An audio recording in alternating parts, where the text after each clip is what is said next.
دعوت اسلامی media cell کی جانب سے لاہور پریس کلب اور پنجاب یونین آف جرنلسٹ کے نو منتخب عہدیداروں کے اعزاز میں ظاہرانے کی تقریب کا انعقاد مقامی ہوٹل میں کیا گیا، جس میں صدر لاہور پریس کلب ارشد انصاری اور عمران شیخ، صدر P U J Qamaruzzaman Bhatti, general secretary Khawaja Aftab, Javed Hashmi, Gohar Butt, Shahzad Malik, Deen Muhammad Dard, Tariq سعید، محمد اکمل، اعجاز سندھو، صداقت مغل، زبیر محفوظ، محسن رضا، ناصر رضا و دیگر نے شرکت کی۔ اس موقع پر مولانا حاجی یافور نے خصوصی خطاب کیا۔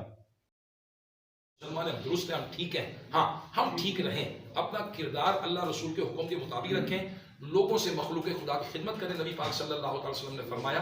تم میں سے بہترین شخص وہ ہے جو لوگوں کو نفع دے، لوگوں کو نفع دے، تو لوگوں کے لیے بینیفیشل ہمیں ہونا چاہیے۔ اللہ میں جی آج دعوت اسلامی میڈیا ڈپارٹمنٹ کے تحت لاہور پریس کلب کے صدر اور پی یو جے کے صدر قمرالزمان بھٹی صاحب کے اعزاز میں ہم نے ظہرانے کا اہتمام کیا، جس میں دعوت اسلامی کی مرکزی مجلس شورا کے رکن الحاج یافور رضا تاری نے خصوصی شرکت کی اور صحافیوں کے ساتھ ملاقات کی اور باہمی امور پر بات چیت بھی کی، اور الحمدللہ صحافیوں کا بھی یہ اظہار کیا انہوں نے کہ ہم بھی اس طرح کے محفلیں اور اجتماعات ہوتے رہنے چاہیے الحمدللہ، اور دعوت اسلامی گاہے بگاہے اس طرح کے پروگرام کرتی رہتی ہے۔ تو بڑا شکریہ صاحب آپ کا اور دعوت اسلامی کے تمام میرے کیمرہ مین فرحان شیخ کے ساتھ Arshad Ali Ansari, C T 1 news, Lahore.